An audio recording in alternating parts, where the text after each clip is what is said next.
नमस्कार, मैं श्रीमती वंदना, सहायक आचार्य हिंदी।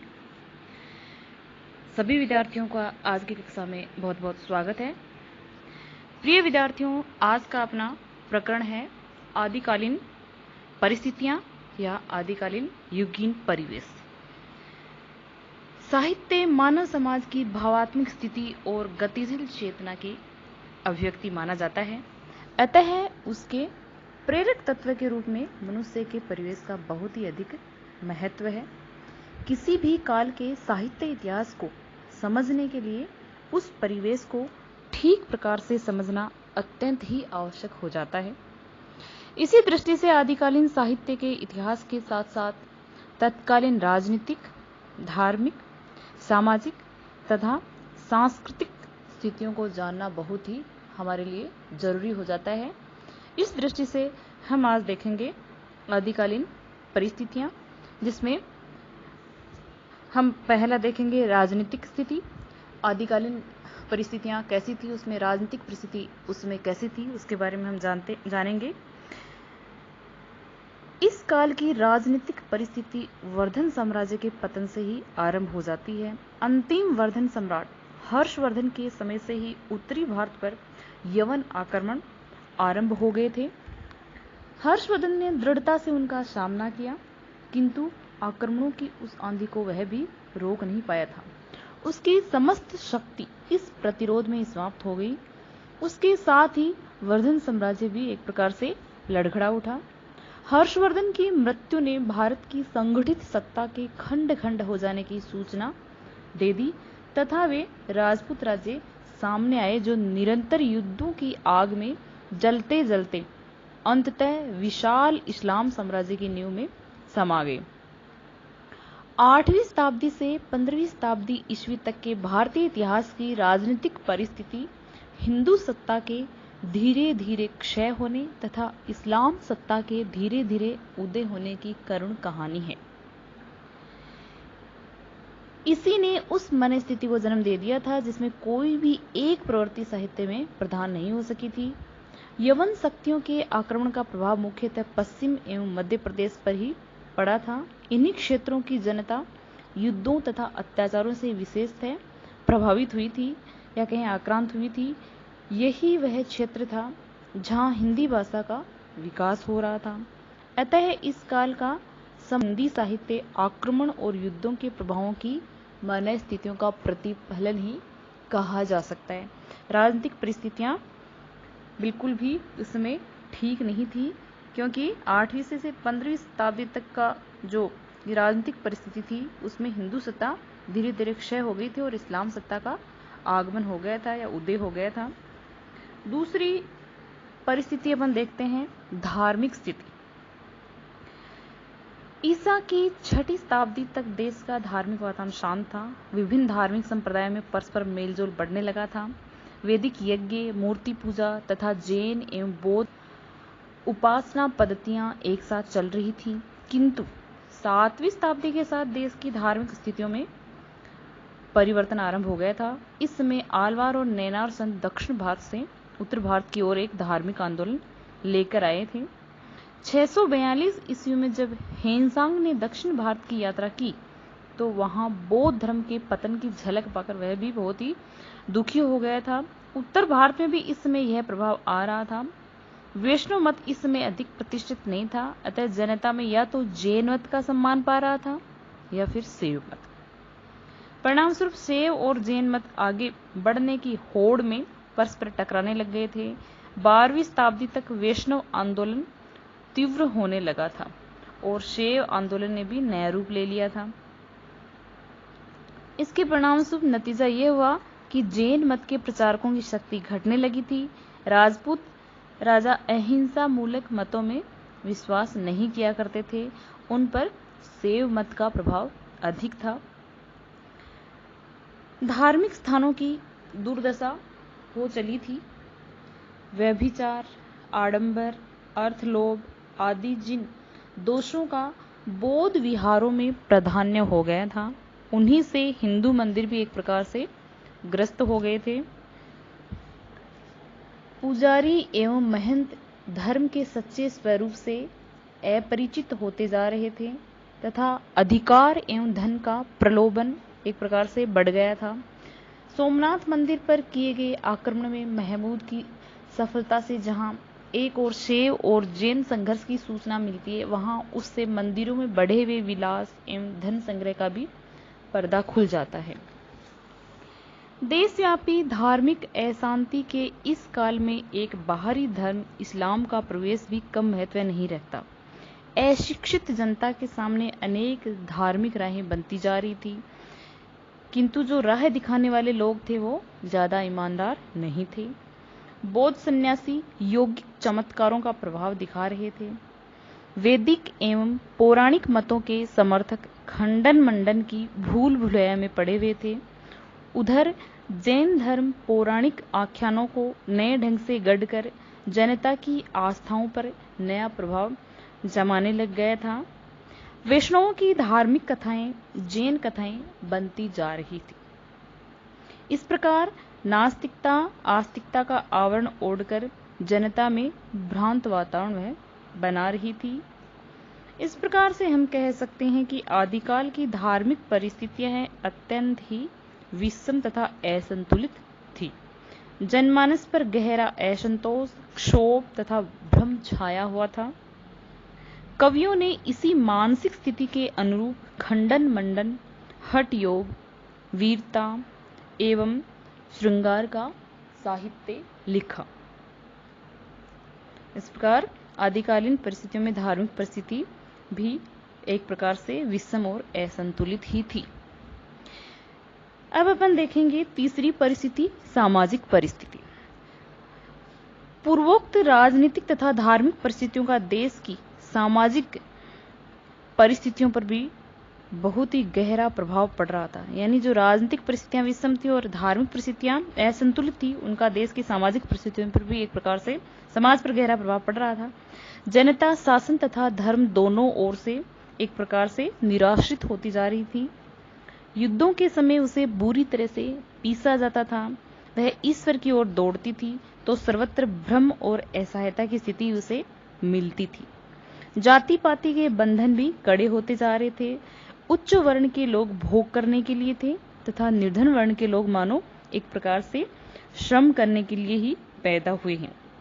नारी भी भोग्या मात्र इस काल में रह गई थी। वह क्रय विक्रय एवं अपहरण की वस्तु बनती जा रही थी। सामान्य जन के लिए शिक्षा की कोई व्यवस्था नहीं थी इस काल में।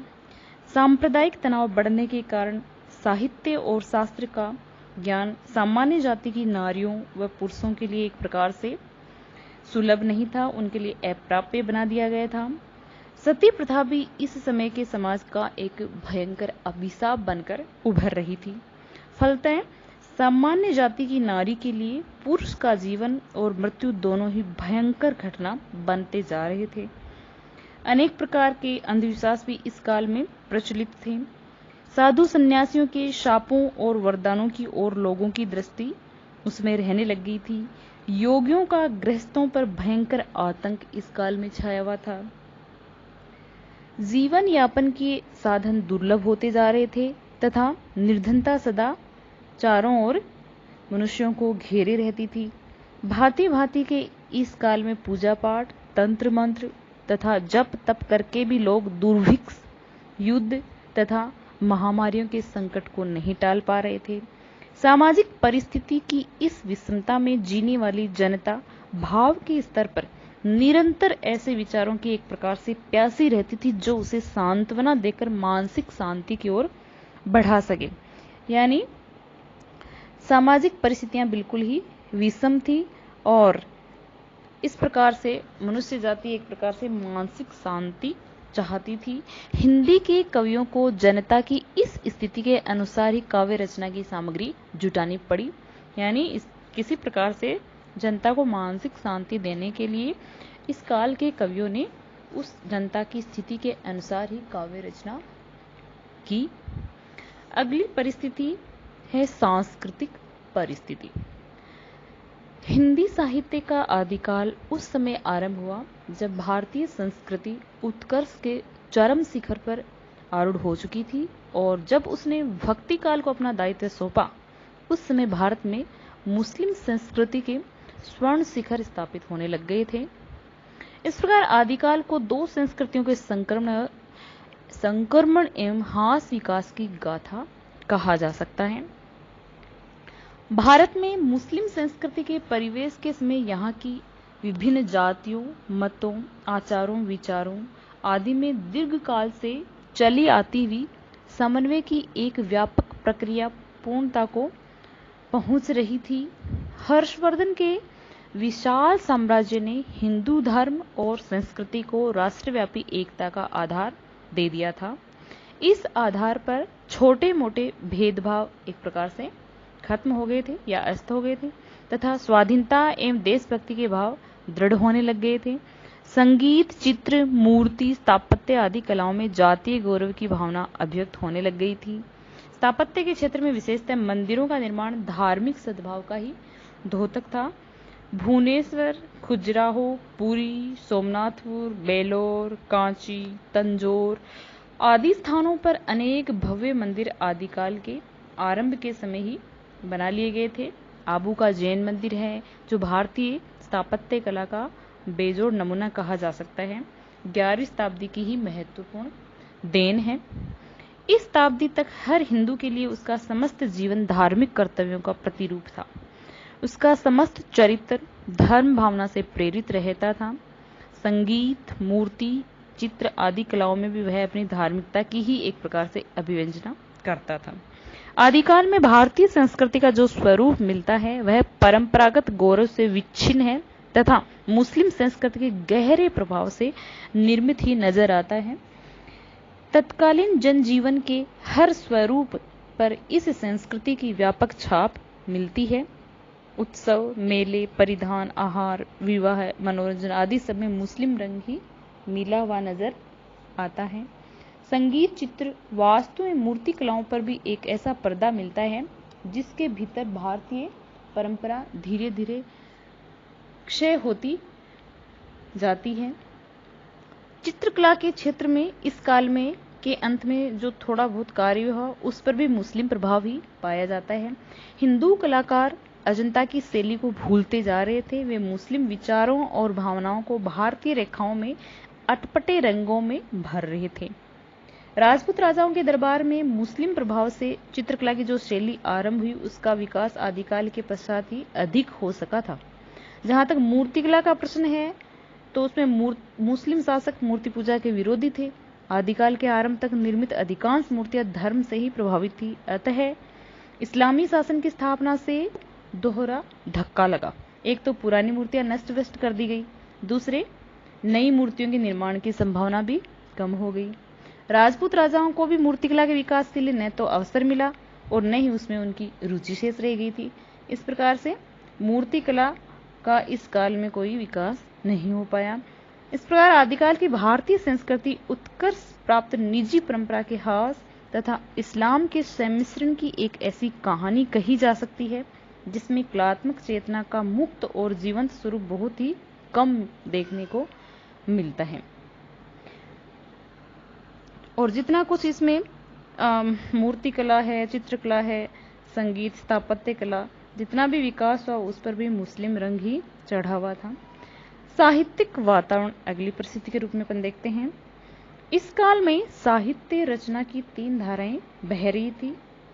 पहली धारा थी संस्कृत साहित्य की, जो एक परंपरा के साथ विकसित होती जा रही थी। दूसरी धारा का साहित्य प्राकृत एवं अपभ्रंश में लिखा जा रहा था और तीसरी धारा हिंदी भाषा में लिखे जाने वाले साहित्य की थी। यानी इस आदिकाल में 3 साहित्य रचना की धाराएं बह रही थी। पहली संस्कृत, दूसरी प्राकृत अपभ्रंश की और तीसरी हिंदी भाषा की। 9वीं से 11वीं शताब्दी तक कन्नौज एवं कश्मीर संस्कृत साहित्य रचना के केंद्र रहे और इस बीच अनेक आचार्य, कवि, नाटककार तथा गद्य लेखक उत्पन्न हुए। आनंदवर्धन, अभिनव गुप्त, कुंतक, क्षेमेंद्र, भोजदेव, मम्मट, राजशेखर, विश्वनाथ, भवभूति, श्रीहर्ष तथा जयदेव इसी युग की देन है। इस काल में शंकर, कुमारिल भट्ट, भास्कर, रामानुज आदि आचार्य भी इसी काल की देन है। संस्कृत के अतिरिक्त प्राकृत एवं अपभ्रंश के श्रेष्ठ साहित्य भी प्रभुत मात्रा में इस युग में लिखा गया था। जैन आचार्यों ने मध्य प्रदेश के पश्चिमी सीमांत क्षेत्र में रहकर संस्कृत के पुराणों को नए रूपों में प्रस्तुत किया। उन्होंने अपनी रचनाओं के लिए प्राकृत अपभ्रंश के साथ पुरानी हिंदी को भी माध्यम बनाया। इसी प्रकार पूर्वी सीमांत पर सिद्धों ने अपभ्रंश के साथ लोक भाषा हिंदी को रचनाओं में प्रयुक्त किया। इस काल का साहित्य स्पष्टतः राजा, धर्म और लोक के 3 आश्रयों में विभाजित हो चुका था। इनकी भाषाएं भी प्राय निश्चित हो चुकी थी। संस्कृत प्रधानतः राज प्रवृत्ति को सूचित करती थी, अपभ्रंश धर्म की भाषा बन गई थी और हिंदी जनता की मानसिक स्थितियों एवं भावना का प्रतिनिधित्व कर रही थी। इस प्रकार से साहित्य 3 भागों में बंट गया। राजा, धर्म और लोक 3 आश्रयों में विभाजित हो गया। संस्कृत राज प्रवृत्ति को सूचित कर रही थी और अपभ्रंश धर्म की भाषा बन गई थी और हिंदी जनता की मानसिक स्थितियों की भाषा को जनता की मानसिक स्थितियों और भावनाओं को अभिव्यक्त कर रही थी। संस्कृत के कवियों एवं लेखकों को तत्कालीन परिस्थितियां अधिक प्रभावित नहीं करती थी। वे काव्य और शास्त्र के विनोद में अपनी रचनात्मक प्रतिभा का उपयोग कर रहे थे। प्राकृत तथा अपभ्रंश के कवि एवं लेखक धर्म प्रचार में लगे हुए थे। साहित्य तत्व उनकी रचनाओं का सहायक अंग था। केवल हिंदी ही इस काल की ऐसी भाषा थी जिसमें तत्कालीन परिस्थितियों की प्रतिक्रिया प्रत्यक्ष और अप्रत्यक्ष रूप में मुखर हो रही थी। इस प्रकार से अपन कह सकते हैं कि इस युग में उपेक्षित और दलित वर्ग भी अभिव्यक्ति के लिए एक प्रकार से कुल बनाने लग गया था। यह संघर्ष का दौर बाद के कालों के लिए एक प्रकार से आधार स्तंभ के रूप में उभर कर सामने आया। धन्यवाद।